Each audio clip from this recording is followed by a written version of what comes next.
తను మాట్లాడిన మాటల్లో యోబు తన మాటను చూడట్లేదు, ఆ మాట వెనకల గాయాన్ని చూస్తున్నాడు. Job is not seeing the word, but he seeing the wound behind the word. యోబు మాటను చూడట్లేదు, మాట వెనకల గాయము చూస్తున్నాడు. ఒక పర్సన్ పిచ్చి పిచ్చి అరుస్తున్నాడు అనుకో, అరుపే చూస్తున్నావా లేదా ఆ అరుపులో వెనకలున్న గాయాన్ని చూస్తున్నావా? చెప్పండి. నువ్వు గాయం చూస్తే నీకు ఓపిక వస్తుంది. గాయం చూడకుండా సూపర్ఫిషియల్గా పైన మాట చూస్తే వారికి ఎంత కోపం వస్తుందో నీకు కూడా అంతే కోపం వస్తుంది. యోబు యొక్క సహనము పరీక్ష జరుగుతున్నప్పుడు యోబు బ్రేక్ అవ్వలే. ఇదేనా ఒక చిన్న సంఘటన జరిగిందా? భార్యాభర్తల ముఖాలు చూసుకోలేని పరిస్థితి, స్నేహితుల ముఖాలు చూసుకోలేని పరిస్థితి, ఒకరి ముఖాలు చూసుకోలేని పరిస్థితి వస్తున్నామంటే అర్థం ఏంటి? వారి మాటలు గాయమైండొచ్చు కాక, it might be the truth.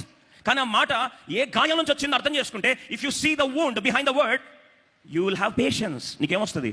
ఓపిక వస్తుంది.